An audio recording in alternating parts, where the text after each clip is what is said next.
How you doing? I'm Greg. Welcome to Goodbye Glutenware. Saying goodbye to gluten does not mean saying goodbye to great food and great taste. So please like this video, share it with friends, and subscribe to our channel. So today we are going to be making a nice treat that everybody's going to love. No bake chocolate peanut butter oatmeal cookies, or as what I called chocolate drop cookies. So let's see what you're going to need to make this awesome treat.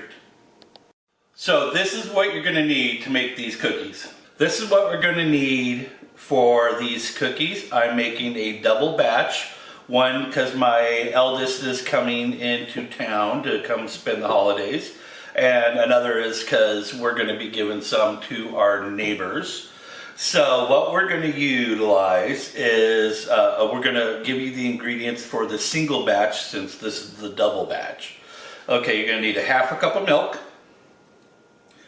about 2 cups of sugar, okay, 3 cups of oats. These are quick cooked oats. These ones are gluten free, of course, right? Look how beautiful those are. Okay.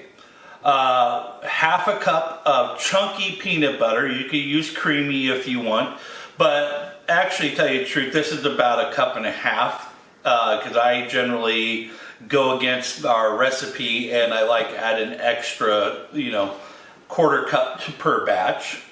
So a single batch is 1 cube of butter, period. Okay, then you're going to do a 1/4 cup of cocoa. This is Hershey's cocoa. If you're going to get cocoa, Hershey's the best, of course.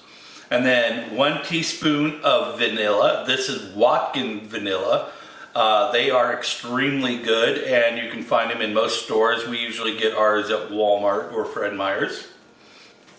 And then about a pinch or 2 of salt. And then you're going to need yourself a pot and some parchment paper or wax paper to drop the stuff onto once it's done cooking. So let's get to cooking. Okay, so I'm going to add my milk on a medium heat. Add my butter. Butter. I gotta try deep frying this sometime. Sticky. My sugar. I know you're like, that is a lot of sugar, but it's a double batch, so we're going to add in our cocoa.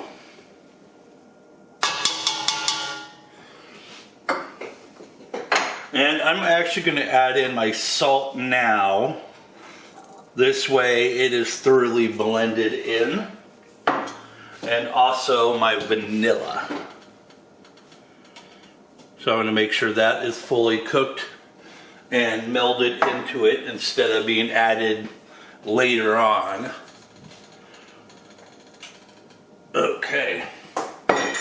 Basically gonna stir this up. Get all this going.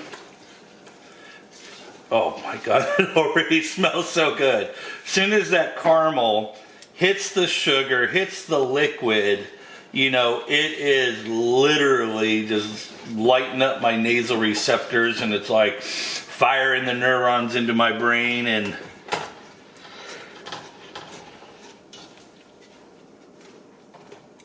so one way you can advance the cooking process is to let these sticks go to room temperature or chop them into little slices.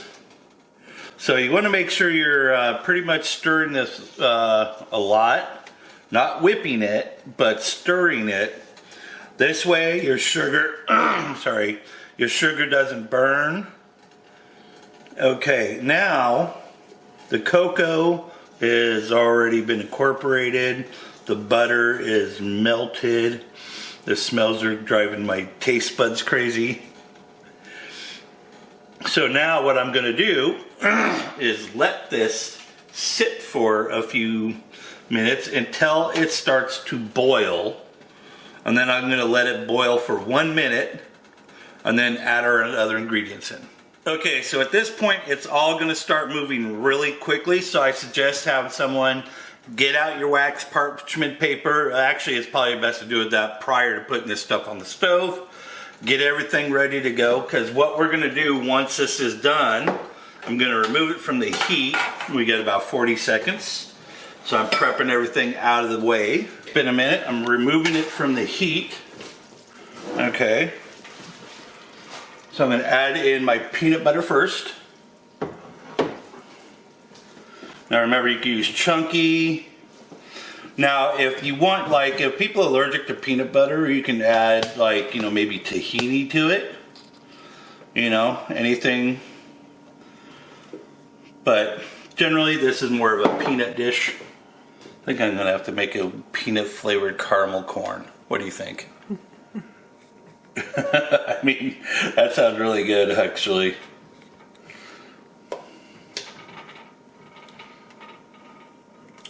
Okay, since most of that is incorporated, I'm going to add about half for the moment. Get that kind of stirred in. And now it's literally going to start going really fast, because once I get all the oats in, we're going to have to transfer this quickly to the parchment paper or wax paper, and to get it spooned out in time for it to start, you know, being able to cool. And you need to keep all the little ones' hands away from this, because it's going to be really hot and it's really tempting, even your spouse, because you know how they are. Especially you ladies, your husband comes walking in and it's like, "Ooh, what's that?" It's like, don't let him touch it for at least a few minutes. Okay. This baby is ready to transfer.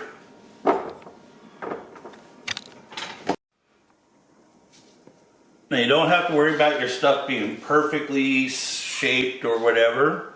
That's what I love about this recipe.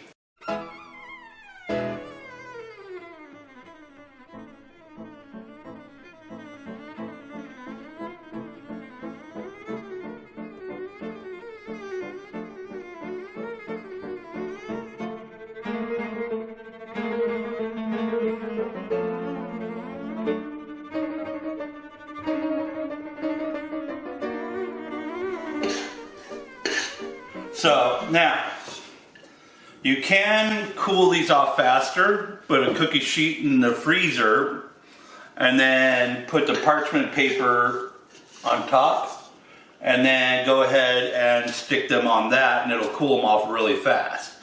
Me personally, I think they taste way better when you get that anticipation.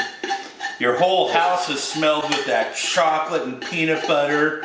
Your kids and your family are salivating at the glands, just waiting for the moment where you say, "Here you go," and dig in.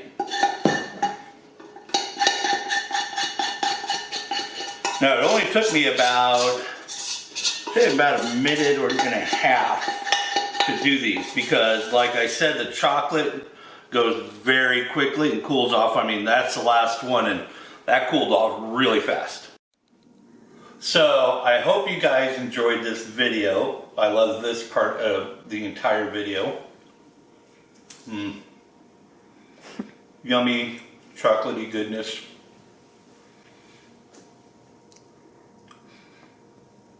Sorry. It's really good. Kind of sticks to your mouth a little bit. If you want it a little gooier, go ahead and cut down the cooking time by about 15 seconds. But you want, as soon as you start seeing those bubbles start coming, that's when you want that timer going. So I hope you enjoyed watching this video. I hope you learned a lot about watching this video. I hope you will share this video with your family and friends.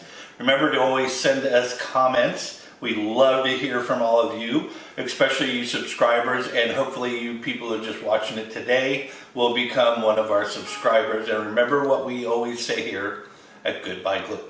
Saying goodbye to gluten does not mean saying goodbye to great food and great taste. Have a great day.